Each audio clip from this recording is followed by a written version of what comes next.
My friend, if you're watching this, then something stirred within you, perhaps even something divine. You may have noticed it, waking up between 3 and 5 a.m., not just once, but often. And maybe you've wondered, is this just a sleep issue, a restless night, or is it something more? The time between 3 and 5 a.m. has often been dismissed by many as just part of a restless night, or the product of stress and anxiety. But throughout the ages, particularly in spiritual traditions and scriptural references, this window has carried profound meaning. In the ancient Hebrew timekeeping system, the night was divided into 4 watches. The final watch, beginning around 3 a.m. and ending around 6 a.m., is known as the 4th watch. This is not just a chronological label, it is a deeply significant spiritual time. It was during this watch that some of the most powerful moments in the Bible occurred. Moments of divine intervention, revelation, and breakthrough. For instance, in Mark 6:48, it says, "And about the 4th watch of the night, he came to them walking on the sea." This moment, when Jesus came to the disciples in the midst of a storm, was not random. It was time during this holy, often overlooked window of the night, when the veil between the natural and the spiritual seems thinnest. There is something about these hours that invites God's presence in a unique and intimate way. When the world is asleep, when distractions are minimal, and when silence blankets the earth, it becomes easier to hear what is often drowned out by daily noise. Waking during these hours is not always a matter of biology. It can be the stirring of your spirit, responding to a call it barely understands. It can feel like nothing more than a nuisance at first, an unwanted interruption of rest. But what if it's not your body waking you? What if it's God? Many who walk closely with God report being stirred from their sleep during these early hours, not by dreams or nightmares, but by a soft nudge in their soul, a quiet invitation to rise and meet with the Lord. It is easy to dismiss it, to turn over and try to fall back asleep. But those who respond, those who get up and seek Him in those hours, often find something unexpected: clarity, peace, direction, and presence. Not presence in the casual sense, but the tangible nearness of God, quiet, weighty, and transformative. And that's why we have the word die in the New Testament, client and crime, who say that quiet, weighty, and transformative. Historically, the early morning hours have been regarded by many spiritual leaders and intercessors as a time of heightened sensitivity to the Spirit. It's as if the spiritual atmosphere shifts during this time. The air is thinner, the silence deeper, and the presence of God more accessible.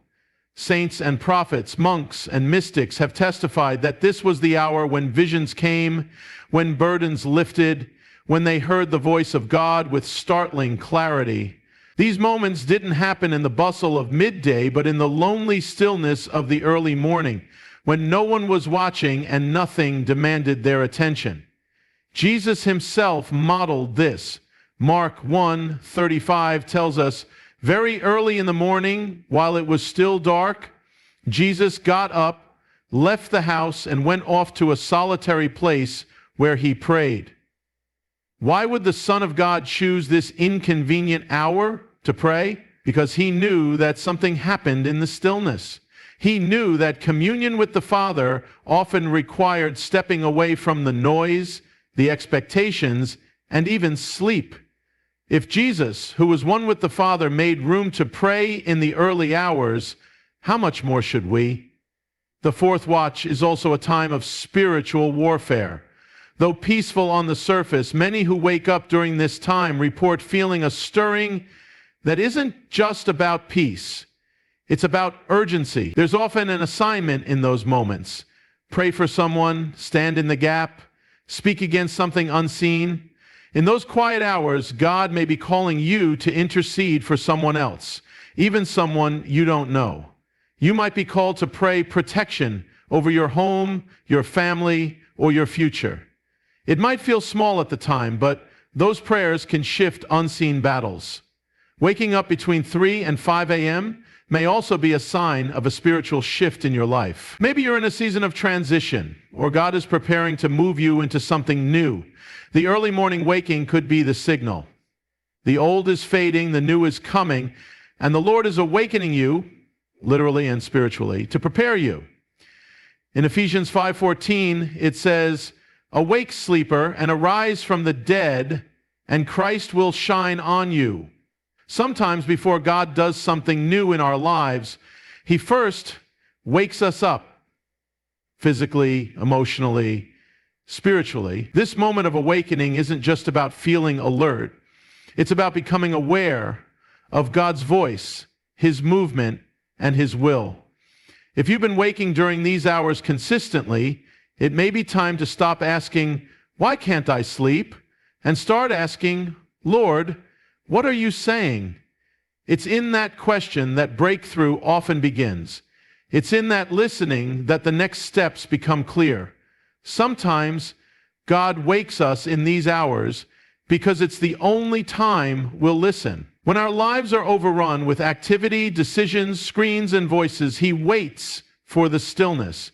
Not because He can't speak at other times, but because we're finally quiet enough to hear. If you've ever woken up at 3:30 or 4 a.m. with a sense of unrest or a feeling that you need to get up and pray, don't ignore it. Don't brush it off. That might be your burning bush moment, not with fire, but with stillness. It might be the hour where God changes your direction, restores your heart, or speaks purpose into your life. In this sacred space between night and morning, we are given a gift, time alone with the Creator of the universe, uninterrupted, unhurried. Whether for 5 minutes or 50, these moments can mark your life. They can be the hour you look back on and say, "That's when everything shifted." So the next time your eyes open between 3 and 5 a.m., don't see it as an inconvenience. See it as a summons. Step into the quiet. Embrace the invitation. You might find that the most transformative moments of your life don't happen in daylight, but in darkness, between the ticking of a clock and the whisper of God. There is a unique quiet that settles over the world between the hours of 3 and 5 in the morning. Streets are empty, phones are silent. The endless stream of messages, tasks, and noise that fill the day have not yet begun. It is a time when the stillness is not just physical, but spiritual. This stillness is not just absence of noise, it's an invitation into something sacred. And if you've ever found yourself awake during these hours, perhaps more than once, you may be standing at the edge of something deeper than just an early morning wake-up. In the silence, when no one else is around and the demands of life are momentarily paused, you might just find yourself in the most honest space you've ever encountered, face to face with yourself and, more importantly, with God. In the scriptures, there is a recurring theme. God speaks in the quiet, not always through fire or thunder, but through whispers. In 1 Kings 19, Elijah the prophet runs to a cave, worn out and afraid. He expects God to speak through mighty displays, wind, earthquakes, fire, but the Lord wasn't in any of those. Then came a gentle whisper. That's where God was, in the silence, in the stillness. We often look for God in the spectacular, but He's often waiting for us in the quiet. And what better time for that quiet than in the early morning hours before the world starts spinning again? This is where the soul finds space to breathe. During the day, our attention is pulled in 1,000 directions. We live in a culture obsessed with productivity, constantly connected, constantly responding, but the soul doesn't thrive in chaos. It doesn't hear clearly when the mind is overstimulated. When you wake up between 3 and 5 a.m., it might not be because something is wrong. It may be because God is giving your soul the space it needs to be heard. He may be giving you a moment to hear what you've been too busy to notice. In that stillness, there is clarity. Not the kind of clarity that comes from logic or planning, but the clarity that comes from presence, God's presence. There is a difference between silence and stillness. Silence is the absence of sound. Stillness is the absence of striving. In the early hours, God is not just removing the noise, He's quieting the inner struggle, the fear, the stress, the relentless need to control. When everything is stripped away, you're left with only what matters. That's when the whisper becomes clear. That's when God often speaks, not because He couldn't speak before, but because you've finally stopped long enough to listen. Some of the most life-altering decisions you will ever make won't come in a conference room or in a moment of pressure. They'll come in stillness. They'll come when you're awake, alone, and quiet, asking God simple questions. What are you saying? Where are you leading me? What am I missing? In the noise of life, these questions are drowned out. But in the early morning hours, they rise to the surface. You begin to feel what you've buried. You begin to sense what you've ignored. You begin to recognize His voice, not because it's louder, but because the rest of the world has gone quiet. Prayer during these hours becomes different. It's not performance-based. It's not distracted or rushed. It's communion. It's presence-based. There's no need to impress, no need to say all the right words. It's about showing up. It's about being available. And often, in those early hours, the most powerful prayer is silence. It's the openness of the heart. It's the posture that says, "Here I am, Lord, speak." That stillness becomes a sanctuary. You realize that the greatest spiritual breakthroughs don't always come with emotion or fireworks. Sometimes they come in the form of peace, a peace that doesn't make sense, a peace that doesn't fix everything immediately but makes you strong enough to keep going. In the early morning stillness, God also brings things to the surface. Memories, convictions, burdens. These aren't meant to shame you, but to heal you. When the noise is gone, there's room for truth to emerge. There's room for God to show you the places in your heart that need restoration, the areas that need surrender. Hear about now the promise God made to you. God promised to show you the places in your heart that need restoration, the areas that need and sometimes in that quiet, He reveals what's been blocking your peace all along, not as a harsh judge, but as a gentle Father who wants to see you walk free. Stillness also deepens intimacy. Relationships don't grow in a crowd, they grow in quiet conversations. Your relationship with God is no different. You can't grow close to someone if you're always talking, always moving. The deepest connections come in stillness, in presence, and in those early hours when the distractions are gone.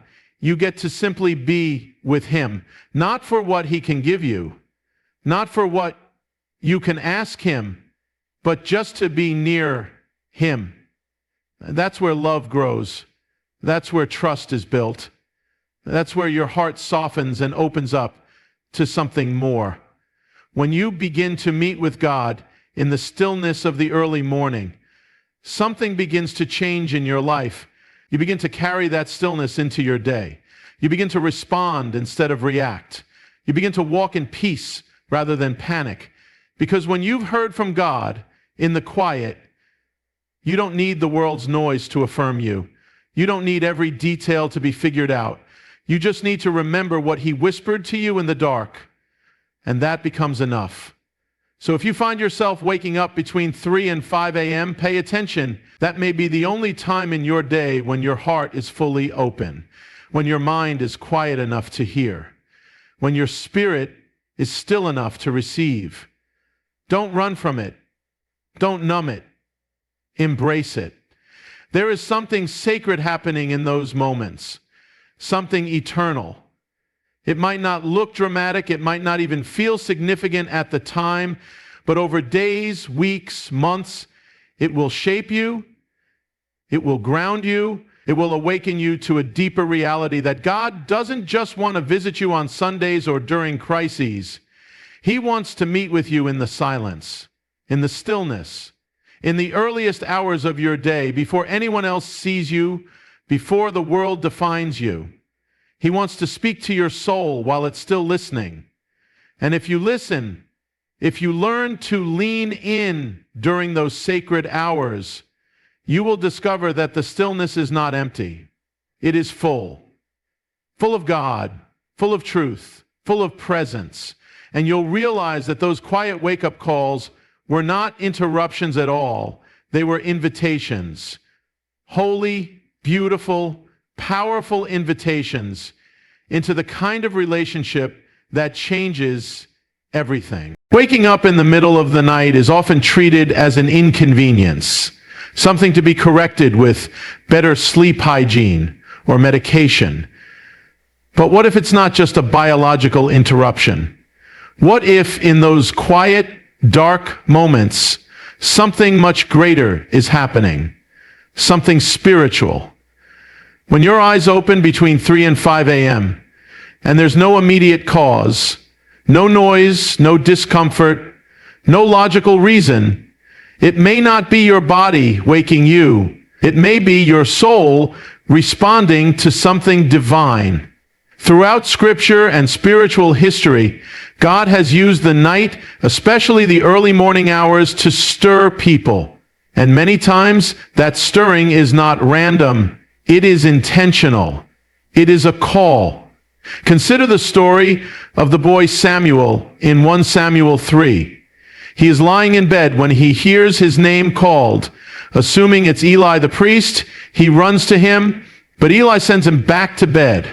This happens 3 times until finally Eli realizes it's not a human voice calling the boy, it's God.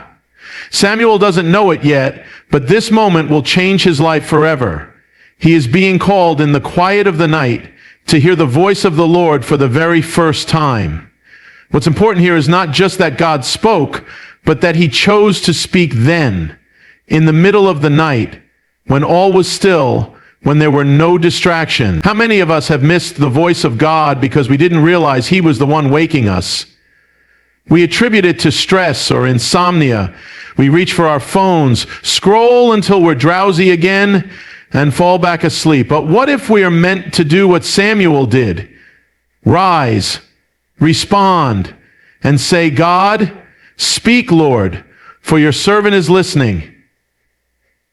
God is not bound by time, yet he chooses specific moments to reach us. And when he calls in the night, it's not to disturb us, it's to awaken us, not just from physical sleep, but from spiritual complacency. Many people report waking at the same time night after night. 3:17 IMing, 4:11 IMing, 4:44 IMing. They look at the clock and find it odd, but brush it off. Others feel an urgency in their spirit, a pressure in their chest, or even a sense of peace that is hard to explain. These aren't just random sensations. They are often signs of a spiritual encounter. God may be calling you into his presence, inviting you to intercede for someone, or prompting you to prepare for something ahead. He may be waking you not just to pray, but to partner with him in something eternal. We live in a world that constantly demands our attention. From the moment we wake up, our minds are flooded with messages, noise, decisions, and distractions. Rarely do we make room for stillness. Rarely do we pause long enough to hear the whisper of God. So sometimes God carves out time for us. He wakes us when the world is quiet, when our schedules are empty, and when we're alone with our thoughts. In those moments, he has our full attention if we're willing to give it. There's something sacred about being invited into a conversation with God when no one else is around. It's intimate. It's holy. It's weighty. When you respond to that nudge, to that moment of unexpected waking, you step into a space that not everyone notices, a space where heaven speaks softly and the soul listens deeply. Sometimes it's not even about words. Sometimes it's just about being present, letting your spirit commune with His in the silence. It's easy to rationalize these experiences, to explain them away, but the spiritual realm often doesn't fit into the boxes of science or logic. There's a mystery to it, a divine rhythm that we're invited into, even if we don't fully understand it. The key is not to analyze it, but to respond to it. Like a knock at the door in the middle of the night, it may be inconvenient, but it could also be urgent. It could be the very moment where breakthrough begins, where healing is released, or where direction is given. It could be the very moment where breakthrough begins, where healing is released, or where direction is given. Sometimes God wakes us because there's something He wants to prevent. Other times He wakes us because there's something He wants to begin. And still other times, He wakes us simply because He misses us, because He desires communion with His sons and daughters, not out of obligation, but out of love. Imagine that. The Creator of the universe longing for a moment with you. And when you don't have time in the day, He meets you in the night. This idea may feel foreign, even strange, in a culture that views sleep as sacred and inconvenience as a burden. But in the economy of heaven, the most powerful moments often come at the most unexpected times. When God wanted to deliver a message to Joseph in the New Testament, He came in a dream. When He wanted to call Samuel, He came in the night. When Jesus wanted to be alone with the Father, He rose while it was still dark. These patterns aren't accidental. They reveal something about how God works and how He moves when the world is quiet. For those who experience these early morning awakenings, the first step is simply to be open. Instead of resisting it, lean into it. Ask God, "Why have you woken me?" And then wait. It might not be a booming voice. It might be a gentle impression, a name that comes to mind, a verse, a memory, a sense of peace or urgency. Whatever it is, don't ignore it. Engage with it. Trust that He who wakes you also has something to say. Over time, these moments become less like interruptions and more like appointments. You begin to expect them. You start to anticipate what He might reveal. Your spiritual ears become more sensitive. Your discernment grows, and your relationship with God deepens in ways that can't be measured by time or words. You begin to live differently during the day because of what you've experienced in the night. And that's the beauty of it. When God wakes you up, it's not just to fill a moment. It's to shape your life.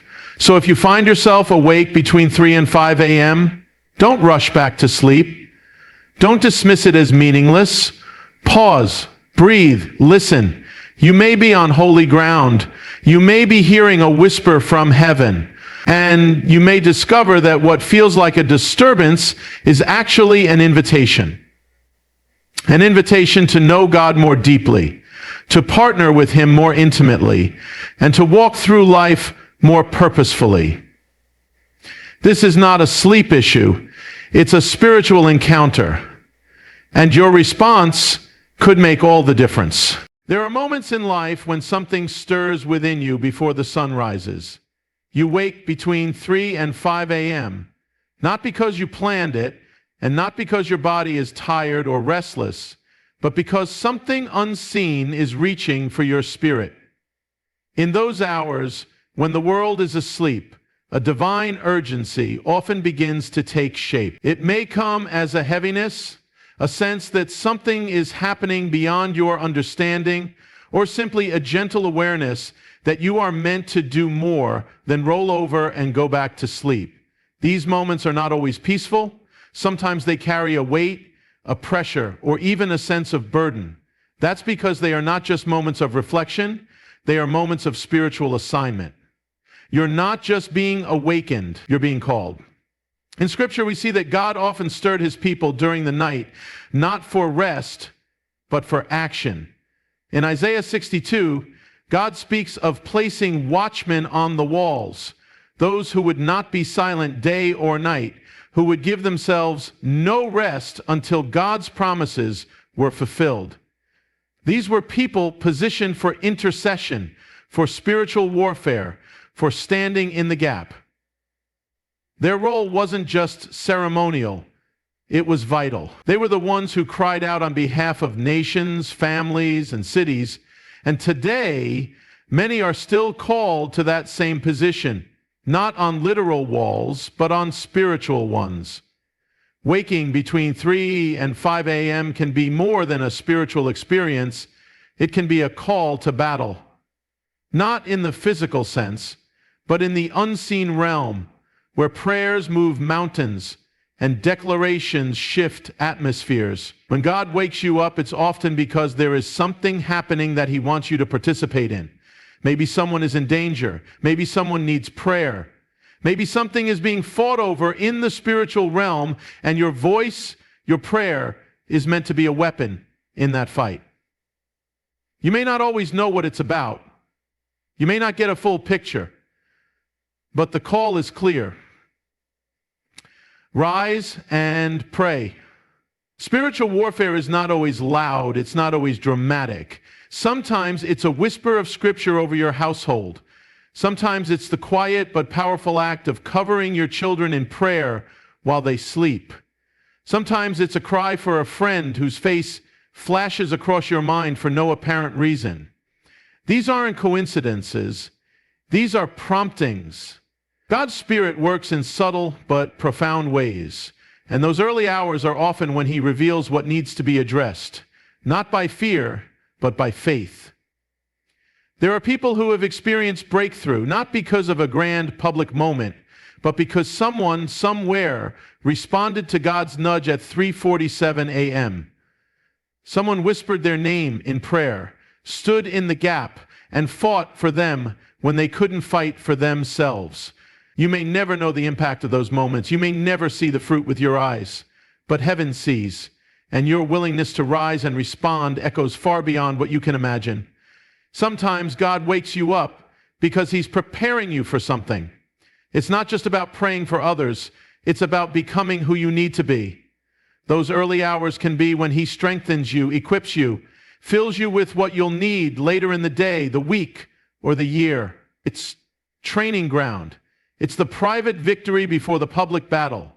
Many times in the Bible, the preparation for great victories happened in isolation, in hidden places, in quiet obedience. David was prepared in the fields with sheep before facing Goliath.